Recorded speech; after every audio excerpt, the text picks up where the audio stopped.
प्यारे विद्यार्थियों, स्वागत है आप सभी का।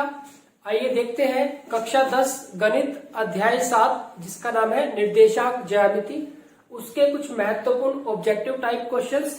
प्यारे बच्चों, अगर आप चाहो तो एक बार वीडियो को पॉज करके इन 9 क्वेश्चंस को सोल्व करके देख सकते हो और फिर उसको सॉल्यूशन के साथ मैच कर सकते हो। इससे आपको ये अंदाजा हो जाएगा कि आपकी तैयारी है जो एग्जाम के लिए, किस लेवल की तैयारी आपकी है और कितने और सुधार की आपको जरूरत है। तो पहले बच्चों शुरू करते हैं। क्वेश्चन नंबर 1 है हमारे पास। इसमें कहा गया है कि बिंदु -4, 3 कौन से चतुर्थांश में है। तो ये कौन से क्वाड्रेंट में है प्यारे बच्चों, हमें ये बताना है। तो अगर हम क्वाड्रेंट सिस्टम XY प्लेन अगर हम बना लें, हम देखेंगे कि ये हमारे पास एक्स अक्ष है, ये यहाँ पे x, यहाँ पे x डैश लिखते हैं, यानी कि ये पॉजिटिव साइड होगी, पॉजिटिव एक्स अक्ष, और ये नेगेटिव। इसी तरह से ये y अक्ष हो गया, ये y और ये y डैश, और ये हमारे पास ये मूल बिंदु हो जाएगा जिसके निर्देशांक 0, 0 होते हैं।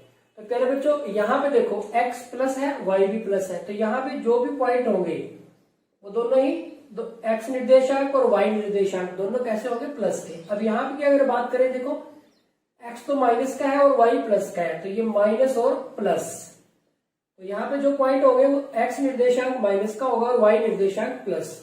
यहाँ पे देखो x डैश y डैश, यानी कि दोनों ही माइनस, और यहाँ पे x तो पॉजिटिव है, y नेगेटिव है, तो x प्लस का और y नेगेटिव। तो इस तरह से है। तो प्यारे बच्चों ये हमारा पहला चतुर्थांश, ये दूसरा, ये हमारा तीसरा और ये चौथा। अब इसके हिसाब से आपको आंसर देने हैं कि -4, 3 x माइनस का है, x निर्देशांक माइनस का है और y निर्देशांक प्लस का है। तो -4, 3 x निर्देशांक माइनस का और y निर्देशांक प्लस का, तो कौन से क्वाड्रेंट में होगा प्यारे बच्चों, सेकंड क्वाड्रेंट में होगा। तो इस तरह से हमें चेक करना है। अब अगर आप इसको बनाना भी चाहें तो देखो यहाँ पे 1, 2, 3, 4, यहाँ पे -1, -2, -3, -4, तो यहाँ कहीं है, और y कैसा है, प्लस का है, तो 1, 2, 3, तो इसकी सीध में हमें यहाँ पे इस जगह पे चलना पड़ेगा। तो ये x -4 हो जाएगा और y प्लस का 3 हो जाएगा। तो ये हो गया हमारे पास कौन सा क्वाड्रेंट हो गया, कौन सा चतुर्थांश हो गया, दूसरा। तो यहाँ पे देखिए आप, फर्स्ट, फोर्थ, थर्ड और सेकंड, हमारा सेकंड क्वाड्रेंट है, तो डी ऑप्शन हमारे पास क्या हो जाएगा, इसका राइट ऑप्शन हो जाएगा। तो प्यारे बच्चों ये हो गया हमारे पास क्वेश्चन नंबर 1। ठीक इसी तरह से क्वेश्चन नंबर 2 में कहा गया है कि मूल बिंदु के निर्देशांक होते हैं, मूल बिंदु यहाँ पे ये, इसके निर्देशांक क्या होते हैं, यहाँ पे x भी 0 होता है और y भी 0 होता है, तो 0, 0 होते हैं। तो यहाँ पे कहा है 0, 5, 5, 0, 0, 0, तो C हमारा राइट ऑप्शन है। तो कितने होते हैं, मूल बिंदु के निर्देशांक होते हैं 0, 0। नेक्स्ट अगले क्वेश्चन की तरफ बढ़ते हैं। यहाँ पे हमारे पास बिंदुओं P दे रखा है, इसके निर्देशांक है x, y, और क्या हुआ है 0, 0 के बीच की दूरी, यानी कि P क्या दूरी निकाल रही है हमारे पास। हमें क्या होता है प्यारे बच्चों, ये हमारे पास फॉर्मूला x2 माइनस x1 इसका वर्ग प्लस y2 माइनस y1 इसका वर्ग। अब यहां से अगर हम देखें, यहां से अब x -0 कर लो या 0 - x कर लो, कोई फर्क नहीं। जैसे ये फॉर्मूला तो हम ये लिखते हैं, अगर हम x1 माइनस x2 इसका वर्ग प्लस y1 माइनस y2 इसका भी वर्ग करें तब भी कोई दिक्कत नहीं है, तब भी बात वही होगी। देखो P क्या हो हमारे पास, अगर हम ले, देखो ये x1 y1 x2 y2, तो 0 - x इसका वर्ग प्लस 0 - y इसका वर्ग। तो यहां से देखो -x का वर्ग यानी कि x स्क्वायर हो गया और -y का वर्ग यानी कि y स्क्वायर हो गया। तो ये बना हमारे पास। और अगर हम इस तरीके से चले, x -0 इसका वर्ग प्लस x -0 इसका वर्ग प्लस y -0 इसका वर्ग, y -0 इसका वर्ग, x -0 x का वर्ग प्लस y का वर्ग। तो दोनों में से किसी भी तरीके से चल रहे, हमारा आंसर तो बिल्कुल सेम ही आ रहा है दोनों ही केस में। तो प्यारे बच्चों ये हो गया हमारे पास थर्ड क्वेश्चन। अब इसका आंसर ढूंढते हैं। ये आया हमारे पास क्या, कि वर्गमूल वर्गमूल है किसका, x square plus y square का। तो ध्यान रखना, आप इसको ऐसे मत कर देना कि x square plus y square का वर्गमूल है तो ये इसके साथ काट दे और इसके साथ एक्स प्लस वाई लिख दिया, ये गलत हो जाएगा। देखो प्यारे बच्चों, हम ये तो तब कर सकते थे ना कि जब हमारे पास ये ऐसे होता, जब हमारे पास ये एक्स प्लस वाई इसका स्क्वायर होता और यहाँ पे वर्गमूल होता, फिर हम कैंसिल कर लेते, फिर हमारे पास एक्स प्लस वाई होता। लेकिन ये तो ऐसे ही रहेगा, ये तो हमारे पास इसी तरह से रहेगा, ये आपको ध्यान रखना है। अब आप ऑप्शंस में देखें कि वर्गमूल x square plus y square, पहले है वर्गमूल एक्स प्लस वाई, नहीं, वर्गमूल x square plus y square ये है हमारे पास। तीसरा एक्स प्लस वाई, ये जानबूझ के ऐसा दिया ताकि आपको कभी ऐसा ना करे, तो इस तरह से कंफ्यूजन कर नहीं करना है प्यारे बच्चों। आपको ध्यान रखना है कि ये एक्स प्लस वाई उसका वर्ग और उसका वर्गमूल होता, तब ऐसा सिचुएशन आती है हमारे पास। तो ये भी नहीं हो सकता यहाँ पे इसका वर्गमूल गायब है, तो बी है जो हमारा वो राइट ऑप्शन है। तो प्यारे बच्चों, ये हो गया हमारे पास क्वेश्चन नंबर 3। आगे बढ़ते हैं क्वेश्चन नंबर 4 की तरफ।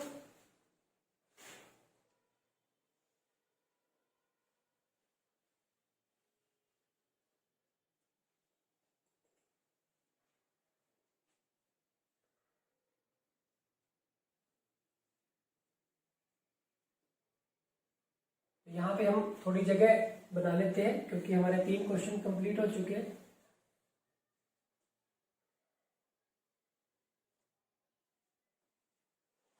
क्वेश्चन नंबर 4 है हमारे पास, बिंदुओं 2, 4, 6, -8 को मिलाने वाले रेखाखंड का मध्य बिंदु है।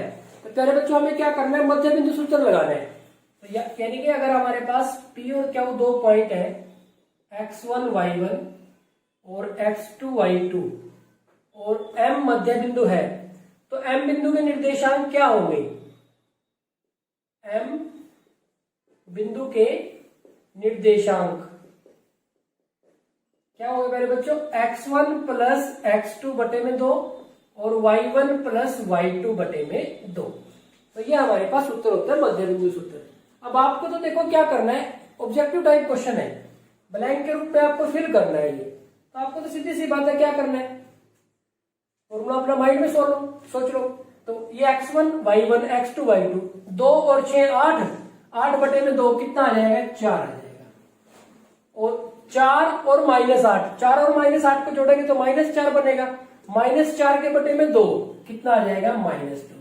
तो प्यारे बच्चों, ये इसका आंसर आ गया। ये तो जब आपको बड़े क्वेश्चन करने होते हैं तो इस तरह ही चलते हैं, क्योंकि ऑब्जेक्टिव टाइप क्वेश्चन है तो सीधा ही आपको आंसर लिखना है। नेक्स्ट है प्यारे बच्चों क्वेश्चन नंबर 5। क्वेश्चन नंबर 5 में हमारे पास बिंदु 8 - 2, 8 - 2 और 3 - 6, 3 - 6 इनके बीच की दूरी ज्ञात करनी है। अगर हम इसको ए बिंदु और बी बिंदु माने तो इनके बीच की दूरी ज्ञात करनी है, यानी कि दूरी सूत्र लगा देंगे हम। अब प्यारे बच्चों देखो, पहले क्वेश्चन ऑब्जेक्टिव टाइप ऑप्शनल थी, हमने एमसीक्यूज लिए, फिर हमने एक ब्लैंक ले लिया। अब इसमें 1 वर्ड आपको लिखना पड़ेगा, तो थोड़ा बहुत लिखना भी पड़ सकता है, क्योंकि ऑब्जेक्टिव टाइप क्वेश्चन में आपके पास ठीक है, ऑब्जेक्टिव टाइप क्वेश्चन में आपके पास एमसीक्यूज ऑप्शन वाले क्वेश्चन भी आ सकते हैं, ब्लैंक्स भी आ सकते हैं, और आपको थोड़ा बहुत लिखना भी पड़ सकता है, ट्रू फॉल्स भी आ सकते हैं। अब इन दोनों के बीच की दूरी ज्ञात करनी है, तो हम दूरी ए बी निकालते हैं, सूत्र लगाते हैं। अब देखो 8 - 3 कर लो या 3 - 8 कर लो, कोई फर्क नहीं पड़ता। तो 8 - 3 इसका वर्ग प्लस, अब ये देखो -2 और ये माइनस करेंगे तो माइनस माइनस प्लस हो गया, इसका वर्ग हो गया। यहां से 8 - 3 5, 5 का वर्ग 25 हो जाएगा, माइनस के 2 और प्लस के 6, माइनस के 2 और प्लस के 6, 4 आ जाएगा, 4 का वर्ग 16 हो जाएगा, और ये आ गया वर्गमूल 41। 25 की और 16 को जब हम जोड़ेंगे तो ये हमारे पास कितना आ जाएगा, वर्गमूल 41 आ जाएगा। तो प्यारे बच्चों, आप x1 - x2 इसका वर्ग कर लो या x2 - 1, देखो दूसरे तरीके से करके देखें। 3 - 8 इसका वर्ग प्लस -6 और प्लस 2 इसका वर्ग। तो यहां से जब हम इसको करते हैं तो 3 - 8 -5, -5 का वर्ग तो 25 हो जाएगा, -6 + 2 -4, -4 का वर्ग 16 हो जाएगा। तो ये भी वर्गमूल 41 ही आ जाएगा। तो सेम रहेगा, इससे कोई फर्क नहीं पड़ता है, तो जैसे मर्जी आप कर लें। तो ये हो गया हमारे पास क्वेश्चन नंबर 5।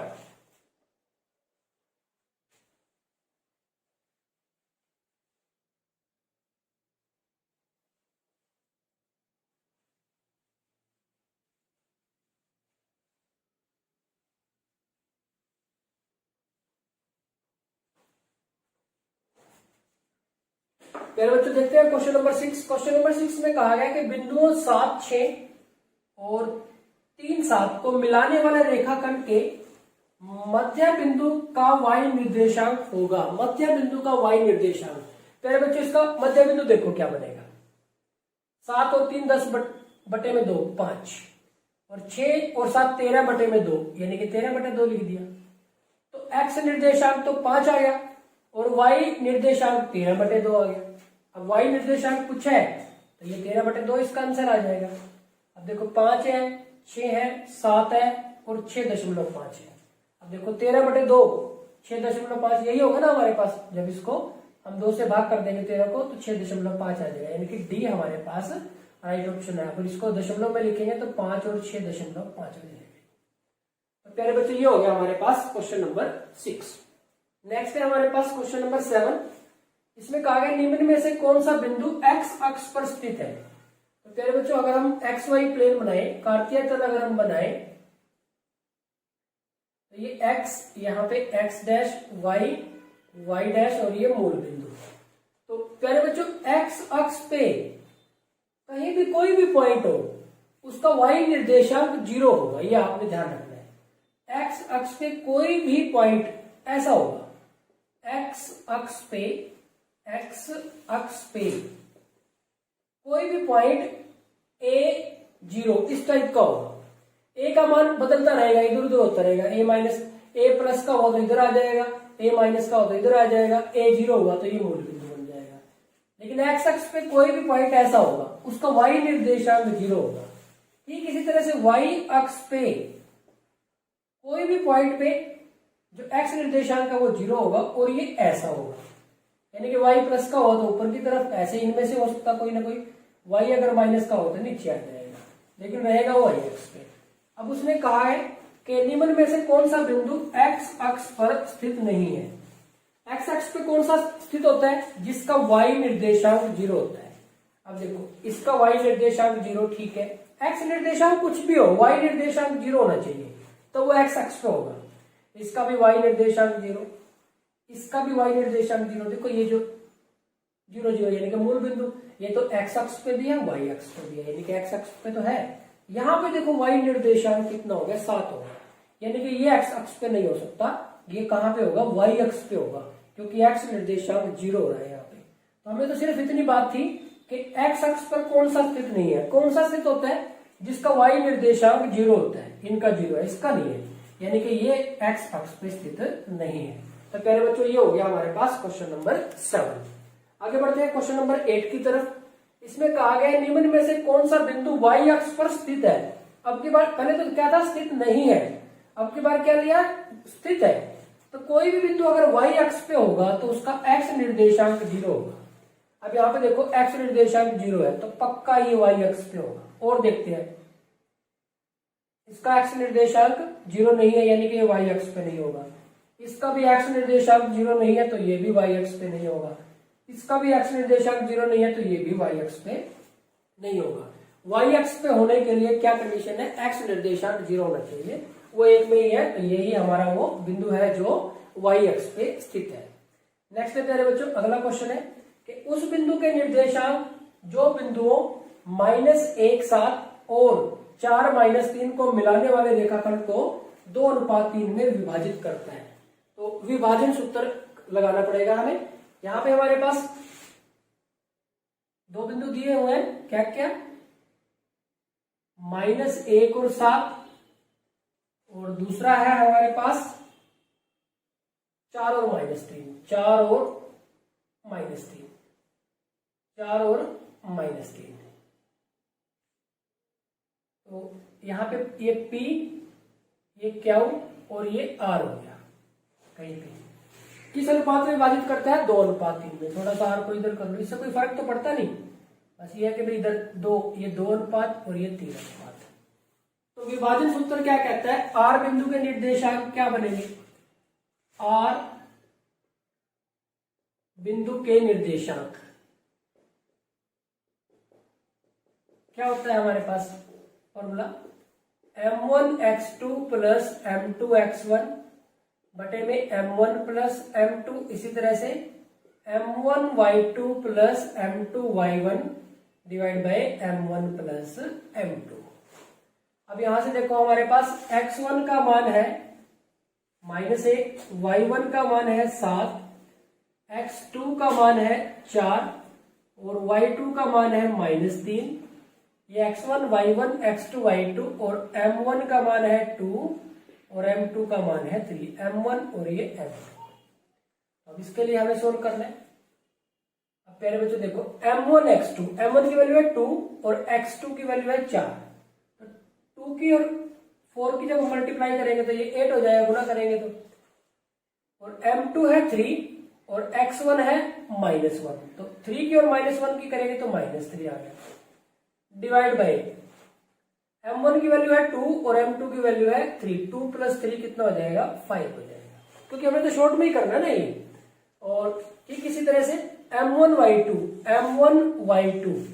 माइनस के 6, m1y2 -6 प्लस m2y1 21 हो जाएगी, 21 हो जाएंगे। और ये हमारे पास आ जाएगा 2 और 3 5। तो यहाँ पे 5/5 और ये 15/5, तो ये 1 आ जाएगा, 5 3 15, 3 आ जाएगा। तो कह रहे बच्चों ये मिल गया हमें, जो पॉइंट आया है वो क्या आ गया 1 और 3। पहले ही ऑप्शन में 1 और 3 है, दूसरे में -1 3 है, तीसरे में 1 और -3 है और चौथे में -1 और -3 है। तो पहला ही ऑप्शन हमारा राइट ऑप्शन है। तो प्यारे बच्चों ये हुए चैप्टर 7 जिसका नाम है निर्देशांक ज्यामिति, इससे संबंधित कुछ महत्वपूर्ण प्रश्न। आज के इस वीडियो लेक्चर में इतना ही। Thank you very much.